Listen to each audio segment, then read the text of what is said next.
Afternoon everyone, it's me again. We're in Fuerteventura at this lovely villa in the village of Tricovahati. I don't know if I pronounced that right, but I'll put the title up in the video. If you check out my other videos, you'll actually get a tour of this a tour of this villa. It's a beautiful place. As I said, it's about 5:30 at the minute. It's got to a nice temperature, just had a little swim in the pool. And I just want to discuss whether my views on renting a place like this or buying it. And I guess it depends on how much you're going to come out here. Obviously I'm from the UK, so it depends how much you're going to come out here and for how long. But for someone like me at the minute, we'd probably come out here maximum 3 times a year, maybe for 2 weeks at a time. And so you could rent this out. So let me just explain a little bit about this place. This place here was for sale for, I believe it was 690,000 euros that was. And we can get into whether that was, if it was worth it, if it was overpriced or underpriced or whatever. Anyway, it actually sold. It was on the market with Goldacre Estates for quite some time at that price, and then they dropped it down a little bit, I think, to about 665. But anyway, just for the purpose of this, let's just say it was 6.5. Okay, it sold for.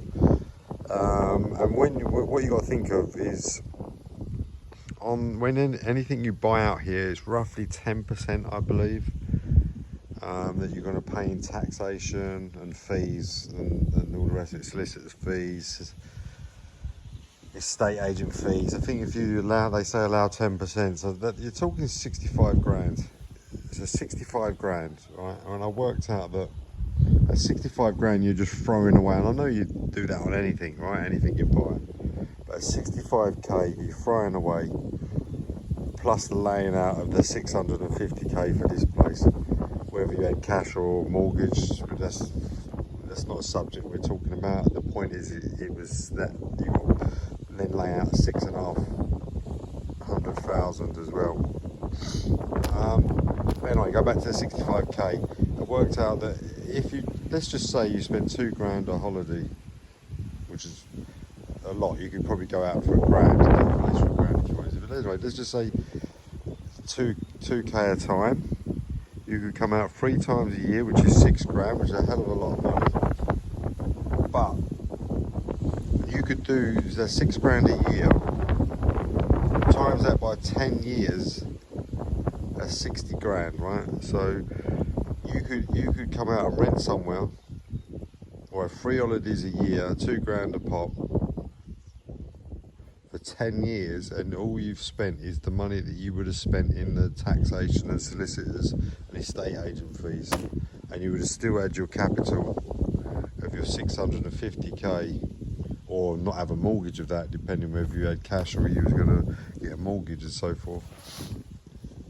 So someone for like myself, I think at the time that in our lives that we are, it would be easier and more cost effective for us just to come out a few times a year, have no hassle of maintenance fees, security, all the hassle that you get with owning a place, and just come down whenever you want, whether it was this one or wherever. And you could look on any of these renting places and get a villa now pretty much the next day if you wanted to. You get a flight pretty much the next day if you wanted to. It might not always be the same villa, but that's another thing. You're not tied to the same place, and some people like that. We actually really love this place. I think we've actually been here a few times.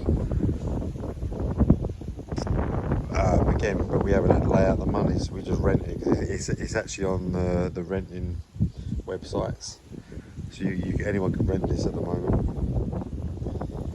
So is it worth renting or worth buying? If you bought, you've laid out your 650k, whether that's via mortgage or via cash, and then you're gonna have your upkeep of it. I think the council tax, or whatever the council tax main equivalent is about 350 quid a year. Is something stupid. It's really, really minimum. But to have a management company look after this, and even if you was renting it out, I think you're going to be giving away about 45% of the money. So even if you was getting £1,000 a week back on this, which is, let's just say, when you're coming out yourself as well, if you was an owner, you get 40k, and then you can, less half that, you've got about 20k a year coming in. So I don't know, it's all pros and cons. It depends whether you're, I believe, whether you're going to be coming out for a long time and regular. I think like if we was coming out for 3 months at a time or something like that, yeah, definitely buy somewhere. If you're just coming out for a couple of weeks at a time, a few times a year, probably just rent somewhere. The villa itself is absolutely lovely. In an idyllic world, I'd love to own something like this.